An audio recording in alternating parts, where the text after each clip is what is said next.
Hey YouTube, and welcome back to another episode of Mike's Mini Motors.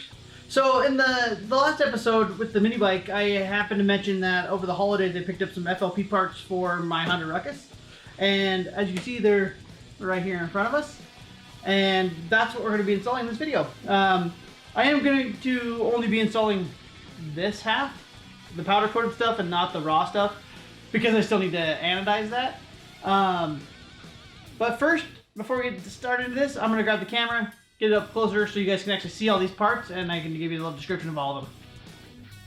Alright, so we'll go ahead and start with the parts that need to be anodized and show you those ones. So first off, we've got these are frame caps. There's little spikes. And I'm going to anodize those red to just kind of match the rest of my stuff. And they actually go down here. I'll show you kind of like that. Most people aren't going to really see it, but I just thought they were kind of cool, so that's why I'm going to put those on. And then this is a new head. Let's see if we can, for the key. You can see it's even got the little Honda wing engraved into it. So you actually take your key, melt the head off of it, and then it fits in here, and then you bolt it together. And I'll have a video on that when I finally get this stuff anodized, just so you guys can see how that's done. And then the last piece that's not anodized is just a hubcap. Since I had on here, you know, the 3D printed one that I took out, it's just been this open hole, and it's kind of ugly. So I'm gonna get this anodized, and then it'll just go in there.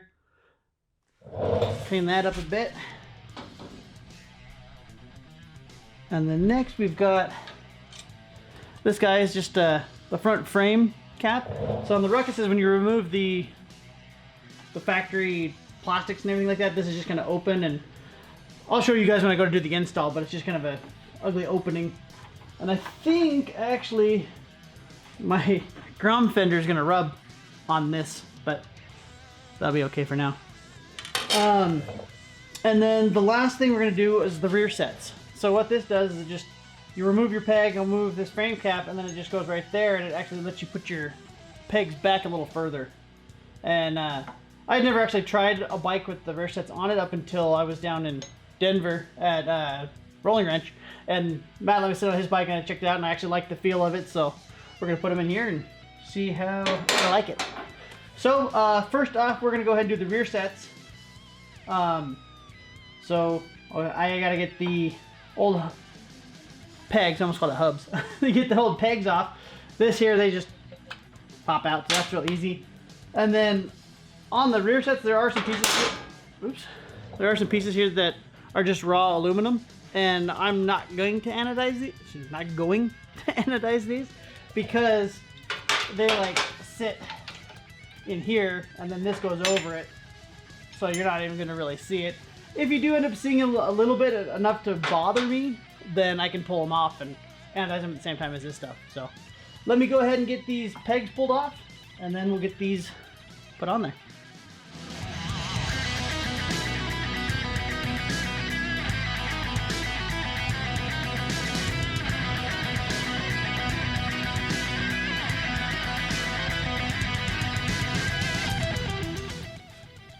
Alright, so we're going to go ahead and start on this side just because this is where I took the peg off last. But one thing I realized is I have a unique situation over here because I have my kickstand. So with my peg, let me get this bolt out here real quick, show you. There's usually, you see it's kind of raised up, and that's so that it can sit in here and it's going to center itself. It's not going to slide up and down and all that kind of stuff. But since the peg is now going to be back here, on the front of the rear set, there's not the raised area. But this bolt that comes with the rear set does have that. So you guys can see that. Fine. There. So this big washer does have that. But because I'm using the kickstand, I won't be using that. So what I did end up finding was a washer here that was just slightly oversized at this hole. So I took my Dremel and kind of kept working it down, and now it's in there. And that will at least kind of help center my rear set, because otherwise, you know, it's got all this play. Like if I were to put too much weight on it or something, if it wasn't tight enough, it could slide down or move around, and I just don't want that. So that's my solution for that, and we'll see how she works. But installations on this is going to be fairly simple.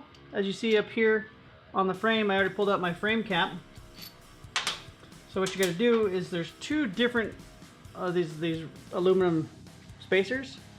The thinner of the two goes on this side, and here's you can see the comparison.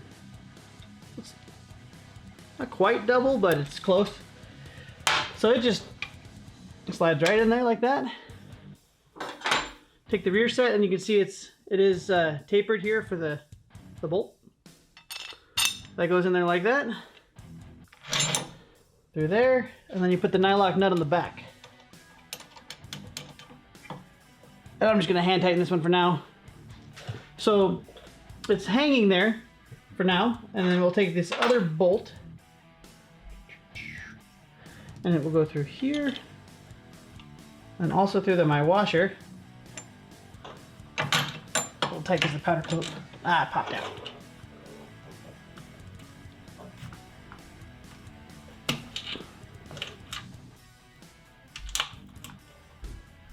Okay, try this again. Get it through there. And now I feed my kickstand up through here and feed it onto that bolt as well. And of course, you don't really get to see anything, it's all by feel.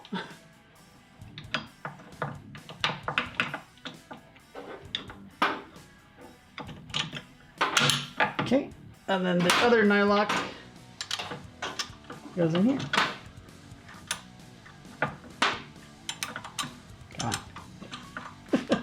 Like I said, it's mostly by feel, so it can be kind of a pain sometimes.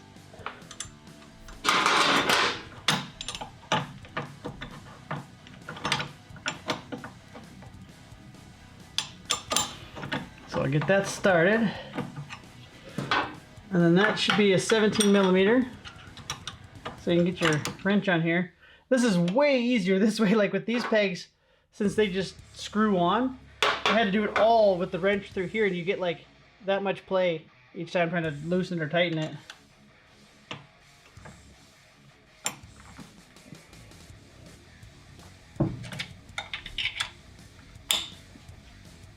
Alright, there's that guy.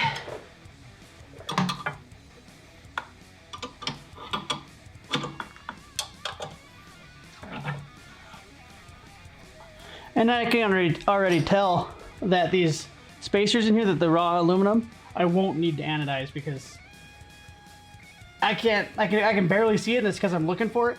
But I think once this is tightened down, yeah, no one's gonna see that. Now all that's left is to just put, that's probably too big a washer now. Yep. The peg on the back.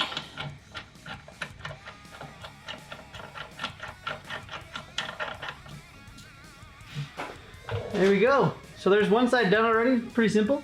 I'll go ahead and tighten these down real snug and everything off camera. But let's get, excuse me, let's go ahead and get this camera to the other side, and we'll get that side installed too. Okay, so now we're over on this side, and one thing I wanted to point out that I just realized on the other side is the two bolts that go here have nylock nuts, so I don't have to worry about Loctiting them. But the peg itself is just a standard bolt that goes into it, so make sure to I do the red Loctite. Just make sure you Loctite that so that your pegs don't vibrate off, especially on these GY6s because they vibrate so much.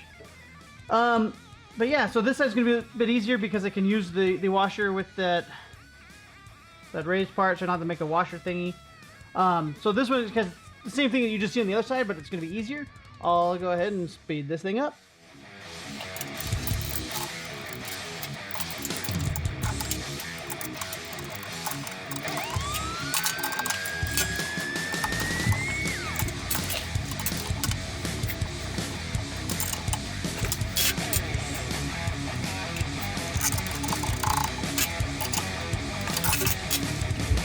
All right, and the rear sets are installed. Like I said, there's pretty simple install. It's just a couple of bolts. The biggest pain was getting these old pegs off for me, and then also having to jumble down that washer. But they're on there. One thing, I got them in the gloss black powder coat just because that was the black option that they had at FLP. And I just figured I'm just gonna try it because even this front frame cover is gloss black too. And I figured I'll give it a shot. If I don't like it, then I'll just paint them flat black over top of powder coat. So, all right, we're going to go ahead and jump onto this part next. But what I need to do first, and might be why it looks like the ground fender is going to hit, is because I got it pulled down on the strap. So the suspension's loaded. So I need to unload the suspension, one, so I can just get my hands back here too. So I'm gonna get the lift underneath here, get the front end lifted up, and re-secured the bike, and then we'll get this guy installed.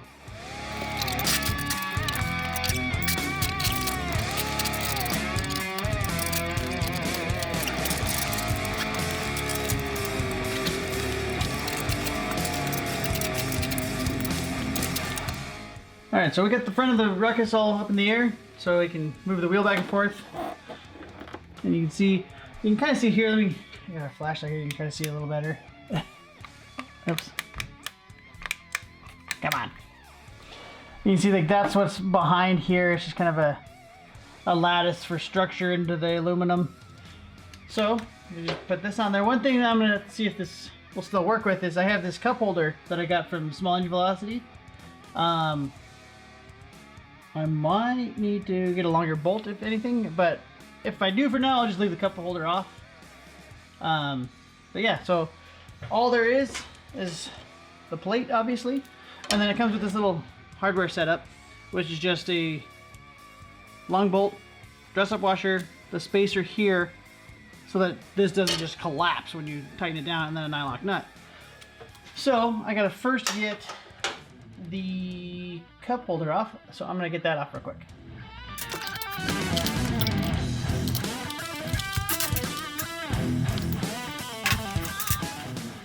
All right, so the cup holder's off of there. Now I can kind of just piece this up in here. A nice thing about these front covers too is if you want to do a wire tuck, you can run your wires back here, which at some point I might do that, but for now I got this ugly stuff.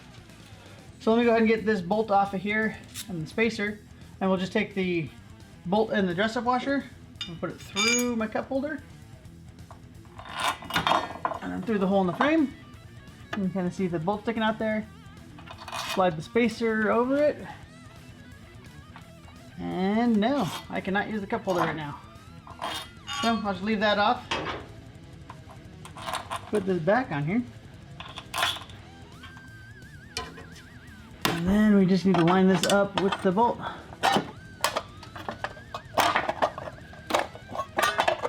Okay, stay for a second. Now.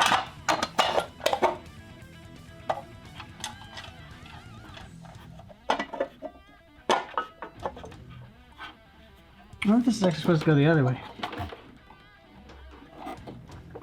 No, but I'm gonna leave it that way for now. So I'm just going to tighten these down a little bit.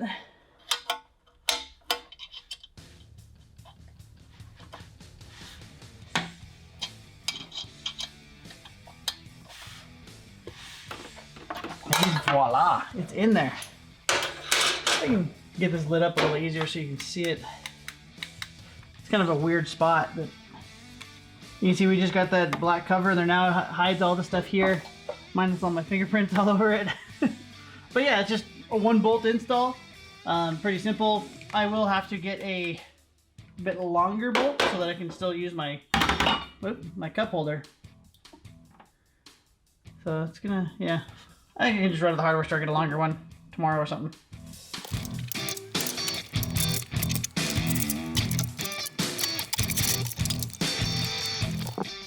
Alright, so we got all of our powder coated FLP parts installed. The front frame cover is real simple. I do have to get the longer bolt so I can put my cup holder back on here. But that should help keep whatever mud and road grime and water out of that frame up there, just so it's not getting packed full of crap. And then also got the rear sets on here. And one thing I'm hoping for, or actually when I tested this on Matt's bike, is because my handlebars don't pull back very much. A lot of times there's times where I felt like I was kind of hunched over riding, that I think with having these 6 inches or so back, that'll help me keep my feet back, and so I won't be as like hunched over like that. So I should be a little bit more comfortable of a ride. And then I do have the other FLP parts, but first I need to anodize those. And that might be a little bit of time before I get to those, because I got some other stuff that I'm going to be ordering here shortly that will need to be anodized as well. So I'll probably do it all at the same time. And I wasn't planning on doing an anodizing video for those, but if you guys want to see that for whatever reason, let me know and I can film it when I do it. But other than that, that's going to go ahead and wrap up this episode. So thanks a lot for watching. I appreciate you guys. Go ahead and subscribe if you haven't yet. Like the video if you like what I'm doing. And leave me a comment and say something if you want. And with that, I'll see you guys later. Have a good one.